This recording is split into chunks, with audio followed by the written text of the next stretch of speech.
വേഷം കൊണ്ടാണ് ഇവരിങ്ങനെ. ഇവർക്കൊന്നും ആകാൻ പറ്റുന്നില്ല. 290 രൂപയ്ക്ക് റീചാർജ് ചെയ്ത് നേരം പോക്കിന് ഇരുന്നിട്ട് ഇവർ എന്റെ ഈ വീഡിയോസ് ഒക്കെ കാണുമ്പോൾ അവർക്കൊന്നും ചെയ്യാൻ പറ്റുന്നില്ല. അവർക്കൊരു സെലിബ്രേറ്റ് ചെയ്യാൻ പറ്റുന്ന 4 പേര് അറിയുന്നില്ല. അപ്പോൾ അവർ അതിന്റെ ഫ്രസ്ട്രേഷൻ തീർക്കുന്നത്. സത്യം പറഞ്ഞാൽ എന്റെ വീഡിയോസിനെല്ലാം നെഗറ്റീവ്സ് ഇടുന്നവരുടെ എനിക്ക് നേരത്തെ ദേഷ്യം. അതിപ്പോൾ ഒരു ദേഷ്യമില്ല. കാരണം വെച്ചാൽ ഈ ഓരോ നെഗറ്റീവ്സ് ആണ് സത്യം പറഞ്ഞാൽ എന്നെ ഈ ഒരു നിലയിൽ എത്തിച്ചത്. നെഗറ്റീവ്സ് ഒരു എന്താ പറയുക, ബിഗ് ബോസിൽ വരെ ഞാൻ എത്തി. So thank you so much. പിന്നെയും പിന്നെ നെഗറ്റീവ് ഇടുന്ന ഒരു അവരുടെ വീട്ടിൽ ഞാൻ ചെന്നു, അവരുടെ വീട്ടിലെ മക്കളെയോ അല്ലെങ്കിൽ അവരുടെ ഫാമിലിയോ ഒന്നും ഞാൻ ചെന്ന് ചെയ്യുന്നില്ല. പക്ഷേ നെഗറ്റീവ്സ് തന്നെ ഇട്ടുകൊണ്ടിരിക്കുകയാണ്. അപ്പം നമ്മൾ മനുഷ്യരാണ്, ദേഷ്യം വരുമ്പോൾ തിരിച്ച് നമ്മൾ പ്രതികരിക്കും. സോ മനുഷ്യരാണല്ലോ പിള്ളേ, മര്യാദ ഇരുന്നിട്ടുണ്ടെങ്കിൽ നമ്മുടെ വായും കേൾക്കത്തില്ല. പക്ഷെ ഇപ്പം ഞാൻ ആലോചിക്കുകയാണ്, ഇവരുടെ പ്രശ്നം മനസ്സിലായി.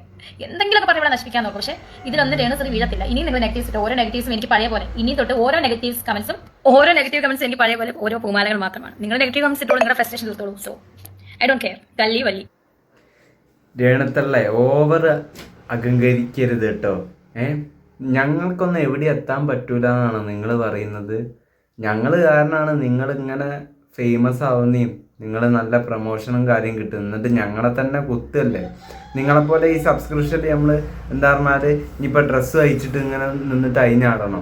അതാണ് നിങ്ങൾ പറയുന്നത് ഞങ്ങൾക്കൊന്നും എത്താൻ പറ്റൂല എന്ന്. ഞങ്ങൾ മാന്യമായിട്ടുള്ള രീതിയിലല്ലേ നിങ്ങളെ പ്രതികരിക്കുന്നത്.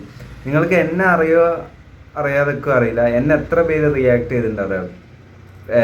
കോൾമി ഷസാം, MR തൊപ്പി, MR റാംബോ, പിന്നെ അതേപോലെ തന്നെ അനാൻഷ എന്നെ കണ്ട് ഫോട്ടോ സ്റ്റോറി ഇട്ടുണ്ട്.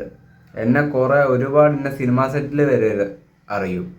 ഞാൻ ജയിലർ സെറ്റിൻ്റെ ഇതിൽ വരെ പോലെ. എന്നിട്ട് ഞാൻ എവിടെയെങ്കിലും പറഞ്ഞ് ഇതാക്കുന്നുണ്ടോ? എനിക്കും വേണേൽ നിങ്ങളെപ്പോലെ 10 ഇരട്ടി മുകളിൽ എത്താൻ പറ്റാത്ത ആളല്ല. 2024 എനിക്കൊരു ബിഗ് ടൈം ഉണ്ടായിരുന്നു. പിന്നെ എല്ലാവരും പൊതുവെ ചുരുങ്ങല്ലോ, ഒരു ഫെയിമായി വന്ന മെല്ലെ മെല്ലെ ചുരുങ്ങല്ലോ, അത്രേ ഉള്ളൂ. പക്ഷെ അഹങ്കാരം പാടില്ല. നിങ്ങൾക്ക് അഹങ്കാരം കൂടി. ഞങ്ങൾക്ക് എവിടെയും എത്താൻ പറ്റൂല പറഞ്ഞല്ലോ.